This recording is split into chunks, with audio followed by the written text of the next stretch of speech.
Buenas tardes, mi nombre es Constanza Artade, mi número de legajo es 211-652 y el presente video se corresponde a la resolución de la actividad evaluable número 2. Para ello teníamos que visualizar un video y hablar respecto de las principales funciones de la Corte Interamericana de Derechos Humanos. En primer lugar, y conforme a lo que vimos en la clase, me gustaría decir que los sistemas internacionales de derechos humanos tienen un carácter internacional, pero que además hay sistemas regionales que por supuesto están insertos en los sistemas internacionales, pero que funcionan a nivel mundial, tres grandes sistemas regionales de protección de los derechos humanos. Uno es la Corte Interamericana de Derechos Humanos, que funciona en América. El otro es el Tribunal Europeo de los Derechos Humanos, que está en Europa. Y la otra es la Corte Africana de Derechos Humanos y de los Pueblos, que está en África. Estos tres grandes órganos a nivel regional lo que tienen son funciones judiciales y jurisdiccionales. En cuanto al sistema interamericano de derechos humanos, podemos decir que está integrado por los distintos tratados a los que suscribieron los países que están dentro de la OEA, que es la Organización de los Estados Americanos, y que cuenta con dos órganos que son distintos en sus funciones, pero que están interrelacionados entre sí. Uno de ellos es la Comisión Interamericana de Derechos Humanos y el otro es la Corte Interamericana de los Derechos Humanos. En cuanto a la comisión, lo que podemos decir es que la comisión lo que va a hacer es recibir la petición de los particulares. Habíamos visto en clase quiénes son los que pueden presentar peticiones y habíamos dicho que pueden ser los particulares o pueden ser organismos no gubernamentales, como por ejemplo el CELS, pero no los estados. Los estados son los que son demandados por los particulares y el máximo, digamos, la herramienta el máximo...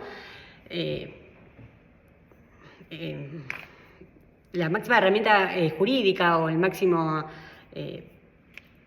la máxima herramienta jurídica es la Convención Interamericana de Derechos Humanos, que es lo que se debe respetar y lo que los estados demandados violan, ¿no? Entonces habíamos dicho que la Comisión Interamericana es la que recibe las peticiones, evalúa la petición que formula el particular, debe ser contra un estado, como bien dije, y además debe ser formulada en términos claros, por ejemplo, diciendo qué artículo de la Convención es el que se ha violado, ¿no? Como precisando, debe haber agotado la instancia local, por ejemplo, en el caso de Argentina, haber ocurrido ante la Corte Suprema de Justicia de la Nación y haber obtenido, por supuesto, una resolución desfavorable y un plazo mínimo, que es el de 6 meses antes de presentar la petición. Una vez que esa petición es evaluada por la comisión, se le corre un traslado al estado demandado y luego, una vez que es admitida, se eleva para que la Corte Interamericana de Derechos Humanos, que es el máximo organismo para que ejerza la jurisdicción, ¿no? Porque es un organismo autónomo y es el organismo que habíamos dicho que aplica la jurisdicción y es el organismo judicial que opera dentro del sistema interamericano de derechos humanos. La Corte, justamente porque ejerce la función jurisdiccional, lo que va a hacer es emitir una sentencia. Las funciones de la Corte van a ser la protección individual de los derechos de las personas, la de emitir sentencias. Las sentencias son contra los estados, las sentencias son vinculantes y en la sentencia lo que la Corte va a fallar es sobre la petición que se hizo y va a pedirle al país que violó uno de los artículos de la Convención que adecúe su legislación local para que esté en concordancia con el sistema interamericano, ¿no?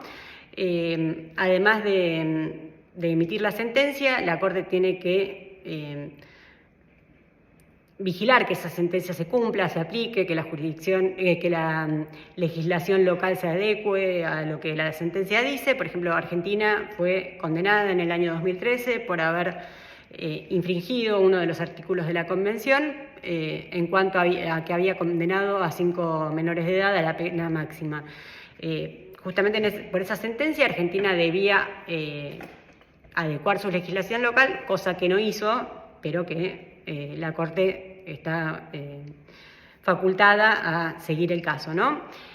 Otra de las funciones de la Corte va a ser la de brindar asesoramiento, es decir, que la Corte lo que hace es, cuando distintos organismos o particulares lo requieren, formula opiniones y recomendaciones. Y otra de las funciones de la Corte es la de elevar los estándares de protección internacional de los derechos humanos. Por ejemplo, a través de sus sentencias y de sus fallos, lo que hace es elevar los estándares que los Estados deben cumplir. Muchas gracias y buenas tardes.